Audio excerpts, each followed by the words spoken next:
রহমতুল্লাহি ওয়া বারাকাতুহু। আশা করি সকলে ভালো আছেন, সুস্থ আছেন। অনেকদিন পর আমরা দেশি মুরগি নিয়ে ভিডিও করতেছি। তো আমি এই বাচ্চাগুলো ফুটিয়েছিলাম। এই বাচ্চাগুলোর বয়স হবে 3 মাস প্লাস। তো বাচ্চাগুলোকে আমি ভিডিও দেখেছিলাম, অনেক ছোটো ছিল বাচ্চাগুলো। তো আমার 10টা বাচ্চা হয়েছে, তার থেকে এখন 9টা আছে। একটা বাচ্চা আমার পায়ের তলে পাড়া পড়ে মারা গেছিলো ছোটোবেলা। তো এখন 10টা আছে আলহামদুলিল্লাহ। আমি আজকে আপনাদের সাথে আলোচনা করব। তো এই মুরগিগুলো 3 মাস আমি কী কী খাবার দিয়েছি এবং তাদের কী কী পরিচর্যা এবং কী কী অসুখ বিসুখ হলে কী কী মেডিসিন খাওয়াইছি, আজকে আমি সে সম্পর্কে আলোচনা করব। তো দেশে এবং দেশের বাইরে থেকে যে আমার এই ভিডিওটি দেখেন সকলকে জানাই স্বাগতম। তো আমি এই মুরগির বাচ্চাগুলোকে যখন তারা ছোটো ছিল, হয়েছে দিন থেকে, তো তাদেরকে একদিন থেকে আমি তাদেরকে সোনালি স্ট্যাটাস ফিড দিয়েছি অল টাইম।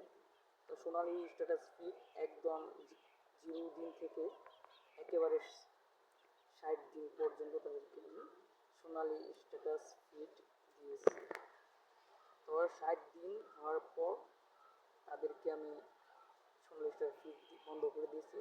তারপর তাদেরকে আমি চাল, ডাল, গম, যাবতীয় খাবার যা আছে তো সেগুলো দিয়েছি। আপনারা চাইলে, আপনারা অনেকে মা বোনেরা মুরগি পালে, তো তারা জানে না প্রথম অবস্থায়। তো তারা প্রথম অবস্থায় মুরগিকে দুধ, ধান এগুলো দেয়। এগুলো দিলে তো মুরগির স্বাস্থ্য বাড়ে না, রোগ প্রতিরোধ ক্ষমতা কমে যায়। আপনারা সবসময় দেশি মুরগির বাচ্চাকে, আমিও প্রথম মুরগির বাচ্চাগুলোকে এই চাল গম দিতাম। তো আমার মুরগির বাচ্চা ফুটেছে ধরেন 8টা।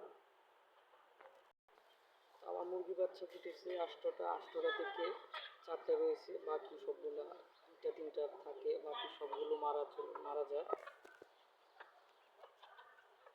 তার প্রথম আমি এই ভুলগুলো করছিলাম। তাদেরকে আমি তো প্রথম অবস্থায় তাদেরকে আমি প্রথম চাল, ডাল, মুরগির চালের খুদ এগুলো দিয়েছি। এগুলো দেওয়ার পর আমার বাচ্চাগুলো টিকে মারা গেছে।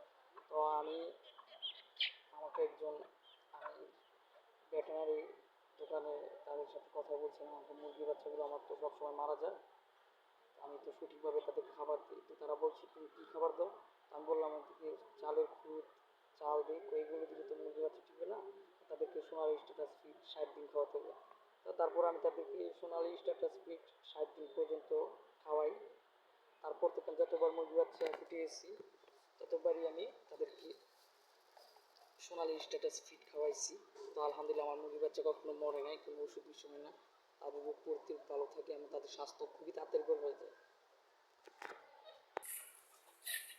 তো অনেক গম, চাল, দুধ খাওয়ালে দেখা যায় মুরগির বাচ্চাগুলো ঝিঙ্গা লেগে থাকে, শরীর শুকনো থাকে। তো বয়স অনুযায়ী তাদের শরীর বড় হয় না। এই যে আপনারা দেখতে পাচ্ছেন যে মুরগির বাচ্চাটা, তার বয়স 3 মাস। দেখেন আলহামদুলিল্লাহ 3 মাসে কত বড় হয়ে গেছে।